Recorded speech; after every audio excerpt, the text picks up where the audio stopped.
আপনাদের ব্যথায় আমিও ব্যথিত। আসলে আমিও চাই কুলিয়ারচর উপজেলায় যে কোনো একটি বড় পুরস্কার যাক। তাই কুলিয়ারচরবাসীর যে চিঠিটি আমার হাতে এসেছে আমি পড়েছি।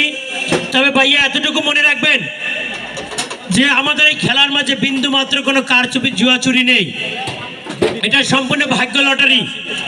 এবং আমি আপনাদের ছোট্ট বিনোদন বন্ধু মোহাম্মদ শফিকুল ইসলাম শামীম যতদিন থাকবো আপনাদের মাঝে এই ড্র পরিচালনা নিয়ে কেউ কখনো কোনোদিন আমাদের এই ড্র মঞ্চ থেকে ভাগ্য লটারি ছাড়া কোনো কারচুপি জুয়া চুরি করে এই ড্র মঞ্চ থেকে পুরস্কার নিতে পারবে না।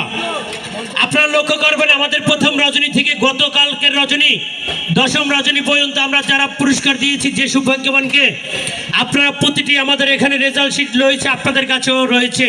অনেক সচেতন ব্যক্তি মনে রাখবেন, সেদিন আমাকে এক ব্যক্তি আসি বলে গতকাল কি যে শামীম ভাই এটা কিভাবে সম্ভব, বিগত তিনটি দিন মানে সে নাকি লক্ষ্য রেখেছে, আমি এখনো ওটা যাচাই বাছাই করিনি, যে একবারে হলুদ কালারের টিকিট উঠেছে 7-8টা, আবার আকাশি কালারে উঠেছে 7-8টা, আবার মানে টিয়া কালারে উঠেছে 7-8টা, এভাবে নাকি পর্যায়ক্রমে 2-3 দিন উঠেছে।